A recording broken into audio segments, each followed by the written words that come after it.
नमस्कार दोस्तों, राम राम आप सभी का। आपका मेरे YouTube चैनल पे स्वागत है। आज हम परसेंटेज का पार्ट 5 लेकर आए हैं। इसके पहले मैंने पार्ट 1, 2, 3, 4 पहले ही बना दिए हैं, तो आप उनको देखकर परसेंटेज में अपने आप को परसेंटेज में बेहतर बना सकते हैं। तो चलिए आज की वीडियो स्टार्ट करते हैं। आपके सामने क्वेश्चन लिखा हुआ है, किसी व्यक्ति का वेतन 8,100 रुपये से बढ़कर 9,000 रुपये हो गया, तो उसके वेतन में प्रतिशत वृद्धि ज्ञात करें।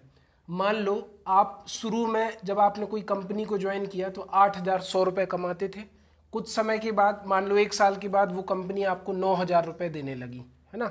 मान लो 2021 में आप 8,000 रुपये कमाते थे और 2022 में वो कंपनी आपको 9,000 रुपये देने लगी, तो आप क्या कहोगे, कितने की वृद्धि हो गई। अगर आप इन दोनों का अंतर निकालोगे ना, तो 9,000 में से 8,100 घटाओगे तो 900 का अंतर आ गया, मतलब 900 रुपये की वृद्धि हो गई। 900 रुपये जो बड़े हैं वो किस पर बड़े हैं, 8,100 पर। तो आप कहोगे 900 रुपये की जो वृद्धि हुई है वो 8,100 पर हुई है, और किसी भी भिन्न का प्रतिशत निकालने के लिए 100 से गुणा, है ना। अब क्या करेंगे, 1 2 1 2 ये कट गया, ठीक है। 9 से काटो तो 9 एकम 9, 2 0, 9 नाम 81, और 100 में जब आप 9 का भाग दोगे ना तो 11 सही 1/9, मतलब 100 में 9 का भाग देने पर 11 बार भाग जाएगा। 11 सही 1/9 इसका आंसर आ जाएगा। आप भाग देकर चेक कर लेना। एक व्यक्ति का वेतन 7,000 रुपये से बढ़कर 12,000 रुपये हो गया।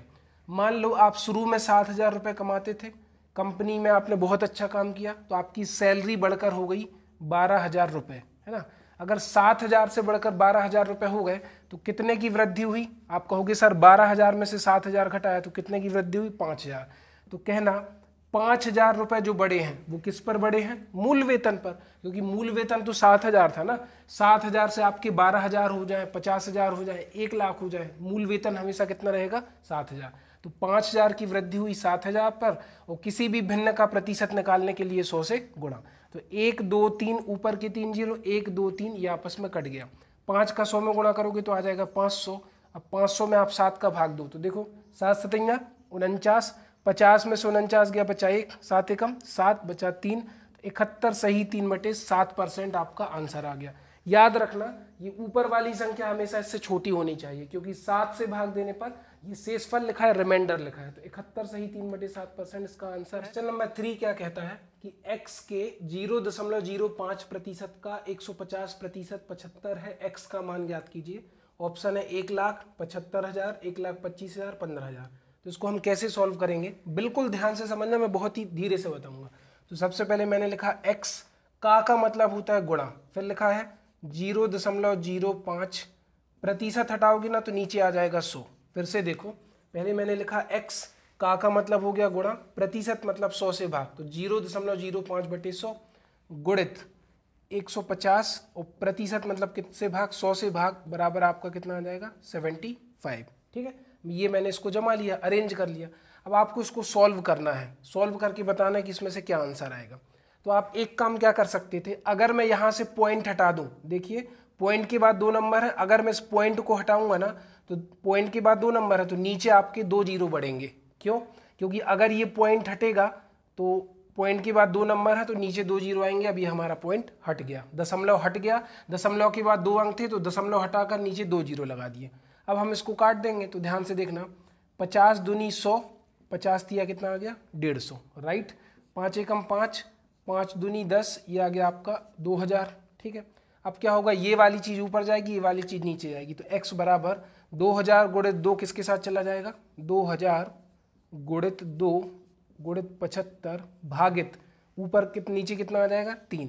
तो 3 से कट करो तो 3 एकम 3, 3 दूनी 6, 3 5 15। अब देखना 25 दूनी 50, 50 दूनी 100। पहले मैंने क्या किया, 25 दूनी 50, 50 दूनी 100, पीछे 3 0 चिपका दिए, तो आपका आंसर आ गया 1,00,000। तो बहुत ही सिंपल क्वेश्चन था, और मैं एक एक स्टेप इसलिए बता रहा हूँ कि हर टाइप के स्टूडेंट वीडियोस देखते हैं तो सबको समझ में आना चाहिए। मेरा मेन मोटिव है कि सबको समझ में आए। तो आंसर आ गया 1,00,000। दूसरा क्वेश्चन भी इसके बिल्कुल सेम है। 1,600 के 250% का 0.06% कितना होगा, तो इसको आप लिखोगे 1,600 गुणित 250, प्रतिशत मतलब प्रत्येक 100, एवरी 100, ईच 100, तो आप 100 से भाग दोगे, गुणित 0.06 बटे कितना आ जाएगा, 100, प्रतिशत हटेगा, नीचे 100 आ जाएगा। का ऑफ मीन्स गुणा होता है। अब ध्यान से देखो, 1 2 3, 1 2 3, ये तो टोटल आपका कट गया। अब एक चीज़ और हम कर सकते हैं, अब हमारा बचा 16 इंटू 25 इंटू 0.06, तीनों का मल्टीप्लाई कर दो और नीचे 10 भी बचा हुआ है। नीचे आपका कितना चल रहा है, 10 बचा हुआ है, क्योंकि 2 और 3 जीरो कटे हैं। तो अब ये क्या हो जाएगा, 5 25, 5 दूनी 10, 2 एकम 2, 2 अट्ठे 16, है ना। अब आप क्या करो, 8 का गुणा 5 में करो तो 8 पंचे 40 गुणित 0.06। अब क्या करेंगे, 6 चौको 24, 6 चौको 24 और पीछे क्या लगा दिया, 0। ठीक है, इस 6 का गुणा मैंने 4 से किया तो 6 चौको 24 और इसका 0 पीछे लगा दिया। अब इस पॉइंट के बाद 2 नंबर थे तो आपका पॉइंट यहाँ पर लगेगा, मतलब 2.40, और 2.40 का मतलब है 2.4, 2.40 का मतलब है 2.4। तो इस क्वेश्चन का आंसर कितना आ गया, डी। तो बहुत ही सिंपल क्वेश्चन थे, एक एक स्टेप मैंने आपको समझाने की कोशिश करी है। अगर वीडियो बढ़िया लगता है तो दूसरे लोगों तक शेयर करिए, चैनल पे नए व्यूअर्स हैं तो चैनल को सब्सक्राइब करिए। क्वेश्चन नंबर 5 क्या कहता है, जब किसी संख्या को 216 बढ़ा दिया जाता है तो वह संख्या की स्वयं की 140% हो जाती है, संख्या ज्ञात करो, ये ऑप्शन है। ठीक है, तो इस 140% का हम यूज करेंगे। 140% को मैं क्या लिखूंगा, प्रतिशत मतलब होता है 100 से भाग, तो प्रतिशत हटेगा तो आ जाएगा 140/100, ऊपर का 0 नीचे का 0 कट गया, 2 पंचे 10, 2 सत्ते 14, मतलब आ गया 7/5, है ना। किसी भी प्रतिशत को भिन्न में बदलने के लिए प्रतिशत हटाकर 100 से भाग देते हैं। अब 7/5 में मैं पता है क्या कहूँगा, कि मान लो कि मेरी मूल संख्या 5 थी, माना कि मेरी मूल संख्या 5 थी, 5 से बढ़कर कितनी हो गई, 7, 5 से बढ़कर 7 हो गई तो कितने भाग की वृद्धि हुई, 2 भाग की। क्यों बढ़ गई, क्योंकि सवाल में लिखा है जब किसी संख्या को 216 बढ़ाया जाता है। तो अगर मूल संख्या को मैं 5 कह दूं तो 5 में 2 की वृद्धि हो गई तो 2 से हो गई 7।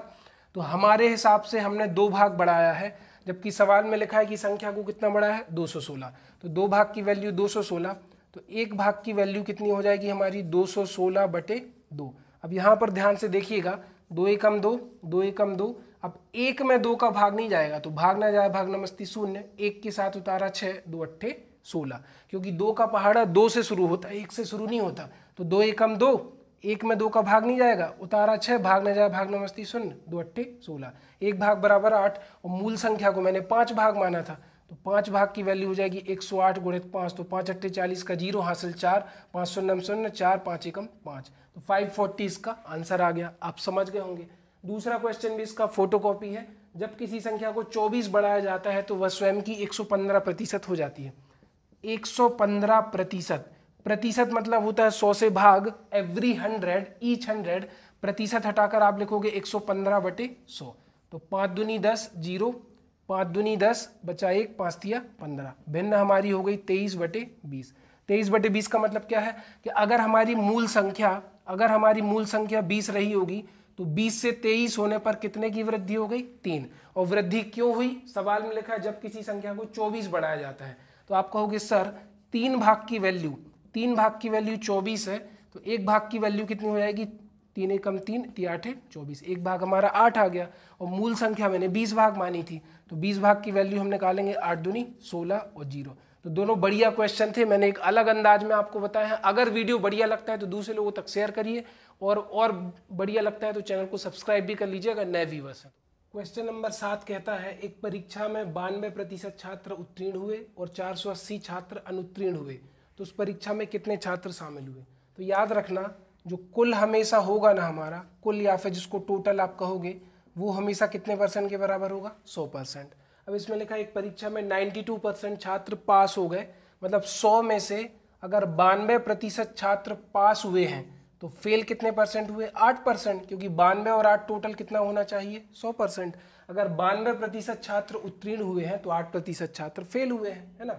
इनने बोला 480 छात्र फेल हो गए, मतलब हमारे हिसाब से 8% फेल हुए, लेकिन क्वेश्चन में 480 दिया है तो 8% 480 के बराबर होगा। जैसे आपको 440 नंबर मिले हैं और 88% बने हैं, तो ये आपके नंबर हो गए, ये आपके % हो गए।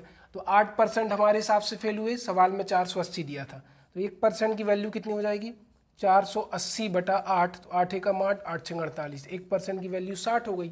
अब परीक्षा में कितने छात्र शामिल हुए, तो 100% की वैल्यू आपको निकालनी है, तो आप क्या करोगे, 100 गुणित 60, तो 6 एकम 6 और 1 2 3 0 आपने लगा दिए, तो आंसर कितना आ गया, 6000 इसका आंसर आ गया। नेक्स्ट क्वेश्चन है, 300 अंकों की परीक्षा में एक विद्यार्थी को 75 अंक प्राप्त हुए, यदि वह 6 अंक अधिक प्राप्त करता तो वो पास हो जाता। मतलब 75 मिलने के बाद भी वो फेल हो गया, कहने का मतलब जब उसको 6 नंबर और मिलेंगे तब वो पास होगा। तो 75 और 6 कितने हो गए? 81।